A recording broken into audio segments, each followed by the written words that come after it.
Hey everybody, it's Bert from Disgruntled Vet Investments. Today I'm going to be making a video on stop losses and risk management. This was a recommended video, so hopefully you guys like it. First of all, what is a stop loss? A stop loss is a type of limit order that you can set to stop your losses if the trade does not go in your favor.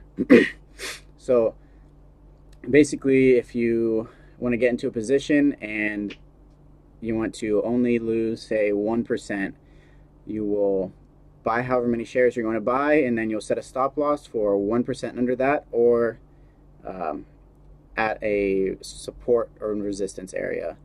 I like to play off of price action on trend lines. So if you look right here at the screen, you can see this trend line on the daily chart for the NASDAQ. So right here is where it tends to bounce. If I wanted to set a stop loss to get out if it breaks trend, I would set it right underneath this. So your ideal position would be as close to this line as possible. And if we take a closer look at it, it has bounced off of this line every time. Let's see. And so we have 1, 2, almost there, but not quite. 3, 4, 5, 6 times. So I mean, I think that's a pretty good trend line. However, if it did not bounce here and it continued to go down, that's a good indication that it's going to reverse, or at least it's not a trend that I would want to play off of. We can look at ticker Gush. This wants to load. Alright, we'll type this in.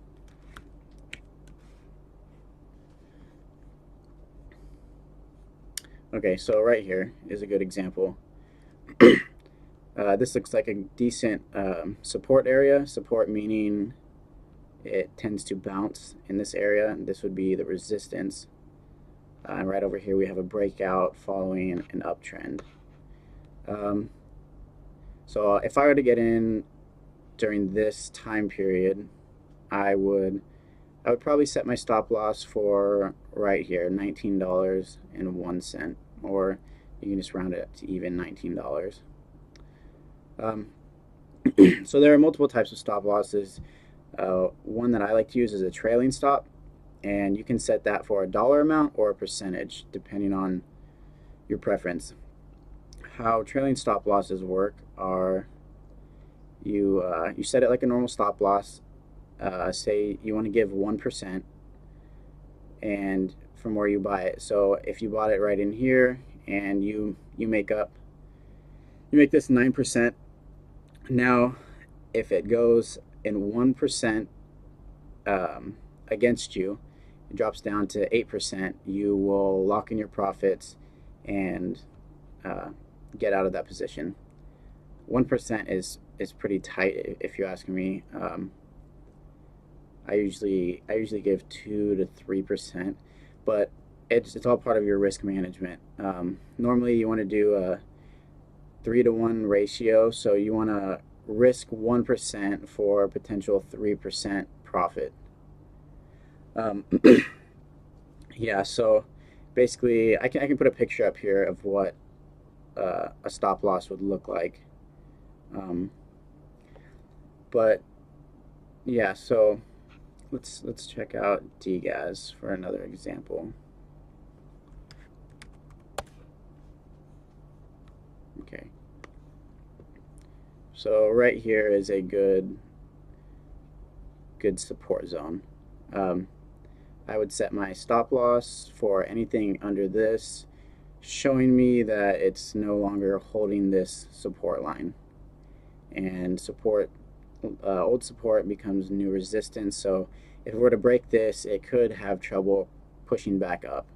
And just to minimize risk, we don't want to do that. We don't want to get in positions like that. I think the number one way of managing your risk is to not use as much money all at once. So I like to split my positions up into two parts. So say you can get in right in here, and oh, here, I'll turn these candles off. They're kind of hard to read sometimes.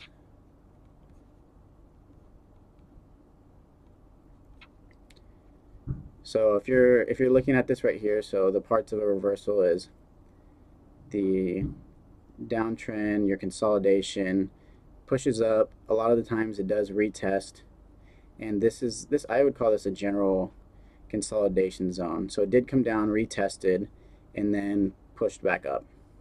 So you can set a trailing stop. However, make sure it's generous enough to keep you in a position.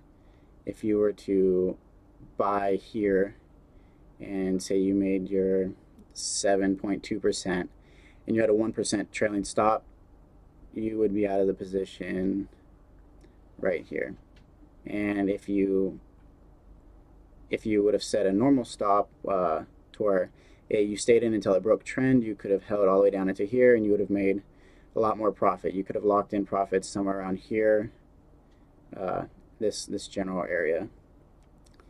But yeah, position size. So I like to go two positions. I'll say if I'm trying to trade 100 shares, I will initially get in with 50, and then once the trade has confirmed that it's doing what I want it to, I can get in with my other 50. So basically, if I have a 2% stop loss and I trade with $1,000, I'm going to be losing 2% of 1,000 as opposed to 2% of $2,000. And you can also get in at better times. So if I put all 2,000 in right here at $67.37 and it pushed down, I might get stopped out. But if I put half in, I'm not going to be losing as much money, and I can maybe get in at a better price point. That's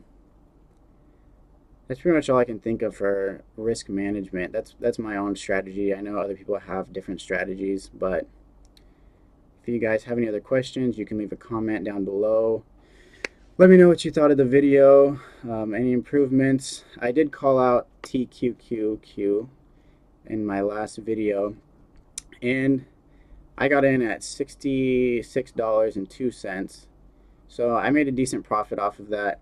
I did get stopped out, but I always have a problem with locking in profits, so I'm not worried about it. There's nothing wrong with locking in profits when you're up. So if you guys like the video, subscribe, leave a comment and a like, and I'll see you guys next time.